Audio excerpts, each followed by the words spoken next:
பார்க்க போகிறோம்னா மாலிக்குட்டி போட்டு ரொம்ப நாள் ஆச்சு. இப்போ கழுவ போகிறோம், வாங்க பார்த்துடலாம். ஃப்ரெண்ட்ஸ், ஃபாக்ஸ் டெயிலெல்லாம் இங்கே பாருங்க, ஃபாக்ஸ் டெயிலெல்லாம் எடுத்து வச்சுருக்கோம். அடுத்தது 3 குட்டி இதில் விட்டுருக்கேன். பார்த்திங்கன்னா இதில் 13 குட்டி போட்டுச்சு. மேல் வந்து செத்து போச்சு. இப்போ பொம்பளை மீனும் இருக்குது, அது குட்டி போட்டுருச்சு. இப்போ இதில் நிறையா மீன் இருக்குது பாருங்கள். இப்போ இதை பிடிச்சி போட்டுடலாம்.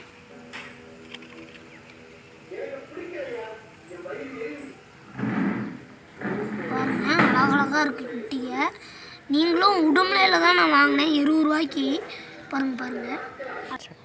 ஃப்ரெண்ட்ஸ், எனக்கு 21 குட்டி போட்டுச்சு, 8 குட்டி செத்துருச்சு. இப்போ 13 குட்டி இருக்குது என்கிட்ட. நீ எப்படி செத்துச்சுன்னு தெரியல, நீங்கள் பாதுகாப்பாக வளர்த்துக்கோங்க. என்கிட்டையும் பாதுகாப்பாக தான் இருக்குது.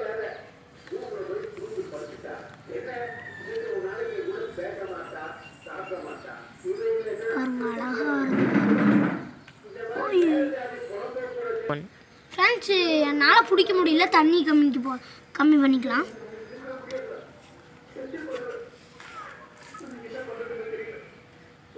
பார்த்துக்கோங்க, மீன் இது வந்துருச்சுன்னா அப்புறம் ஊத்தையில் மீனுகள் செத்து போயிடும். எல்லாமே இந்த மாலிக்குட்டியில் மாலியை எல்லாத்தையும் கவனமாக பார்த்துக்கணும். ஃப்ரெண்ட்ஸ், முக்கியமான உங்களுக்கு மீன் தெரிஞ்சுக்கிறத நான் சொல்ல போகிறேன். பார்த்திங்கன்னா மாலி குட்டி போட்டுருச்சுன்னா தாய் மீனை எடுத்து விட்டுருங்க. இல்லாட்டி பெரிய மீன் கூட விட்டு குட்டி கல் போட்டிருந்தீங்கன்னா கல்லுக்குள்ளே போய் ஒளிஞ்சுக்கும். கல்லே போடாமல் தொட்டிலாம் அழுக்காகுதுன்னா நீங்கள் மாலிகை குட்டியை வெளியே எடுத்துக்கோங்க. இல்லாட்டி என்கிட்ட ஷார்க் இருக்குது, அதனால தான் நான் தனியாக எடுத்து வச்சேன். அடுத்த நாளைக்கே குட்டி போட்டுருச்சு, அதனால் நான் எடுத்து வச்சுருக்கேன். இப்போ வாங்க பிடிச்சிடலாம். தண்ணியை கம்மி பண்ணிட்டேன். இப்போ பாருங்கள் இப்படி பிடிப்பேன்.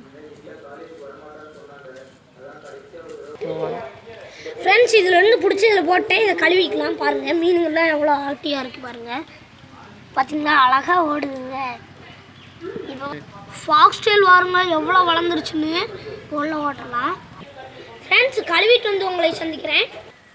ஃப்ரெண்ட்ஸ், தொட்டி மீன் டப்பாவை கழுவியாச்சு. பாருங்கள், சுத்தமான தண்ணி எடுத்துருக்கேன். இப்போ குட்டி மீனுங்களை பிடிச்சி போட்டேன்.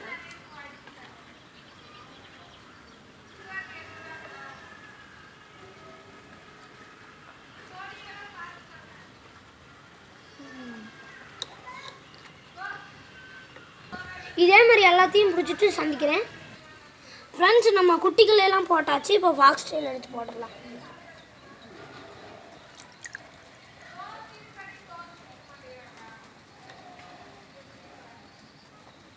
போட்டாச்சு. ஃப்ரெண்ட்ஸ், இந்த வீடியோ பிடிச்சிருந்தா லைக் பண்ணுங்கள், ஷேர் பண்ணுங்கள். ஒரு நிமிஷம் சப்ஸ்கிரைப் பண்ண மறந்துடாதீங்க. பாய்.